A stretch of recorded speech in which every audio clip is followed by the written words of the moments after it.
When I first started my trading journey, I wanted to be a scalper. So I wanted to scalp the Nasdaq during the New York session, and I wanted to be in and out of my trades in a matter of minutes, take my profits, and be done for the day. And after about a year and a half of trial and error, experimenting with different strategies and wanting to be a scalper really hard, I actually came to the conclusion that I'm not a scalper at heart and that I should probably stick to the higher time frames. And I'm going to share with you some of my conclusions and some of my experiences that will hopefully help you in your own trading journey. The first reason of why I wanted to be a scalper is because I saw online all these trading gurus that posted these insane trades with really tight stop losses on the 1 minute, and then the take profit would be a 1 to 15, 1 to 20, 1 to 25, right? So they gave me the false impression that I could catch a move and basically, flip my account, make massive profits in a matter of minutes, right? And that somehow that would make me profitable and make me financially independent. When you're new and when you're inexperienced in this industry, these are the kind of gurus that I think you're most attracted to, because it's way easier to believe somebody who's telling you that it's easy to make money, that it's easy to be profitable, rather than someone who's more realistic and somebody who's telling you that this is going to take a lot of time, a lot of studying, a lot of effort, and a lot of working on yourself.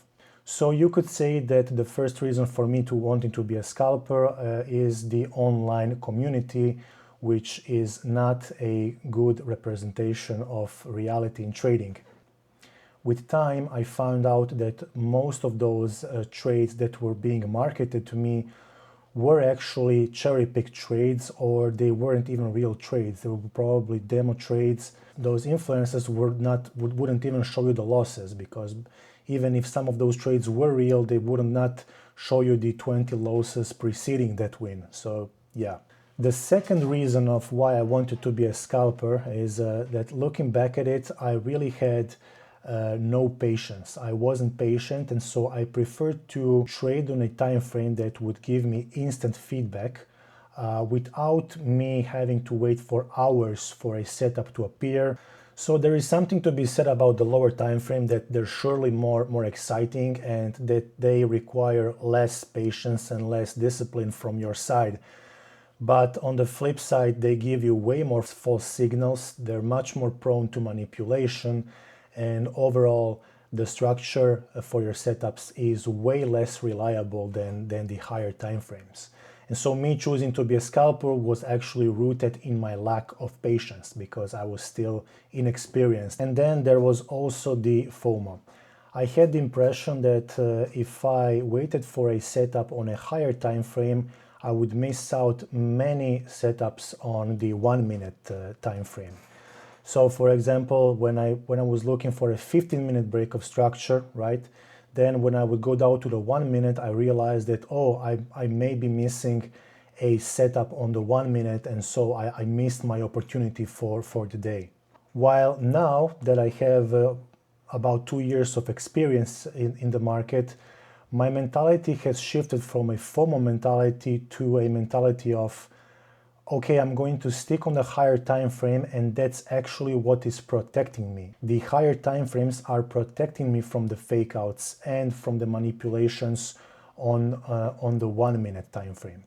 And sure, sometimes you might miss the occasional setup on the 1 minute, but really it all evens out when you compare the missed opportunities with the opportunities that would actually be losses on the 1 minute. In my opinion, overall, for your stress levels and for your mental health, it is just much better to forget about the 1 minute and stick to the higher time frames. I also assumed that the professionals and the really skilled traders are sticking to the lower time frames, and that the more skilled the trader is, the lower the time frame that he would trade.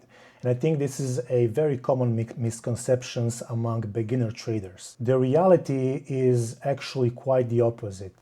the most experienced traders, they naturally move towards the higher time frames, partially for the reasons that I already mentioned. There are simply less fake outs, the structure is way more reliable, and also because they have no problem with waiting for a setup, sometimes for days on end, because they just know that when the setup does appear, there is a much higher chance that the trade will work out, for example, on a 1 hour or on a 4 hour time frame, as opposed to a 1 minute time frame. On the flip side, yes, the higher time frames, they do require more patience.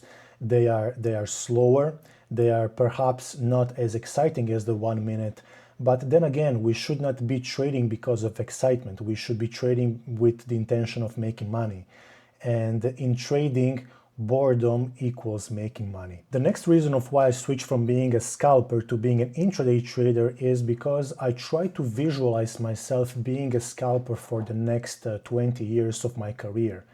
And I realized that it simply wasn't something that I wanted to do.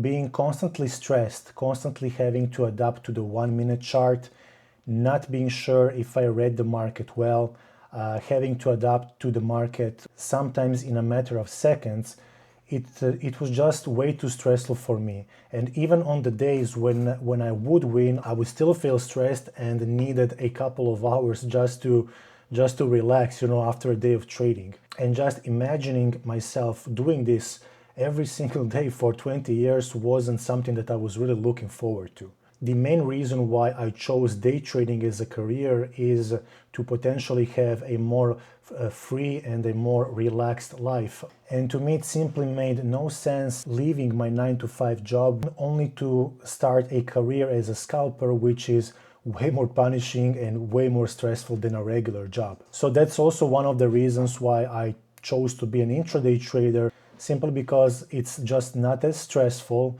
and it's way slower, it's way more laid back, and I have way more time to plan out my trades, to wait for my setups. I can just execute the trades that I was waiting for and then get off the charts. When trading on the higher time frames, simply because your stop losses are so much wider, your trade simply has more room to breathe, right? So it's not like on the 1 minute where you need to be super precise when your stop loss is super tight and your idea needs to be right away. If you place your stop loss, for example, based on the 1 hour structure, your trade has a lot of room to breathe, to go into your desired direction. One of the things that you could probably do is you could take one of those online quizzes that actually tell you what kind of day trader you are. You answer a couple of psychological questions. I'm not really sure how it works. Most of the results that I got were that I was a swing trader.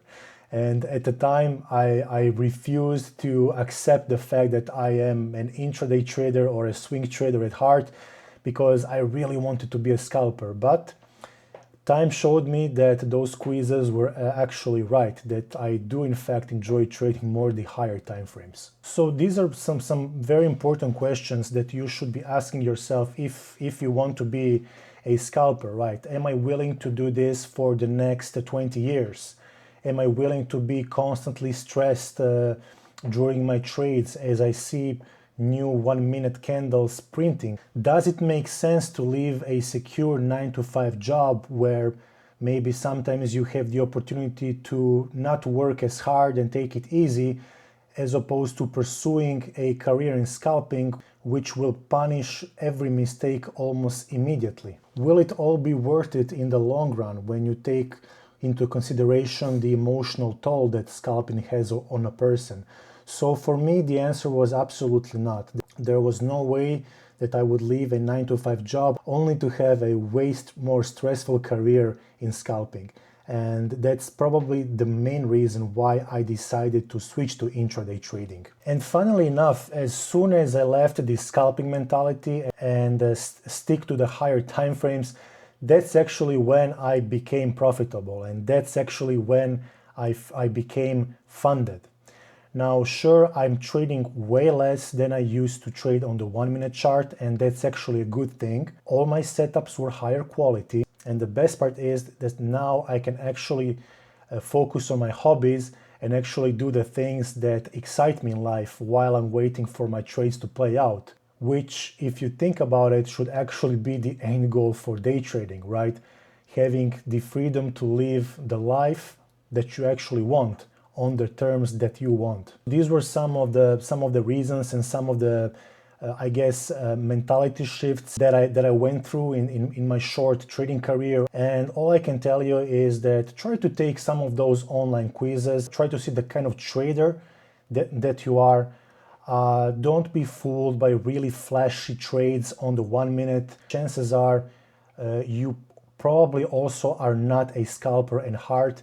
If you're in a situation where you want to make trading work as quickly as possible, you want financial independence, you want financial freedom, the reality is that the slow way is actually the fast way in trading, okay?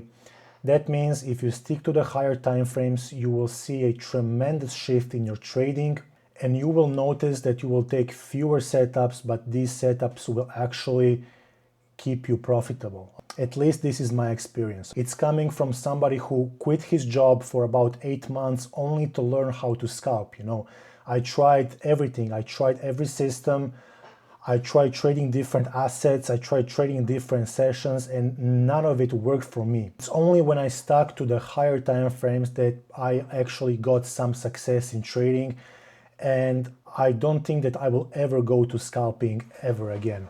Just because I think intraday trading is so much better. It's more relaxed, I have more time to think, and it's just a style of trading that suits me perfectly. Okay, so thank you so much for watching, and if you found this video helpful, make sure to subscribe to my channel, to like this video, and if you have any more ideas for videos that I should post, just let me know in the comments. Once again, thank you so much for watching, and I will see you in the next video. See you.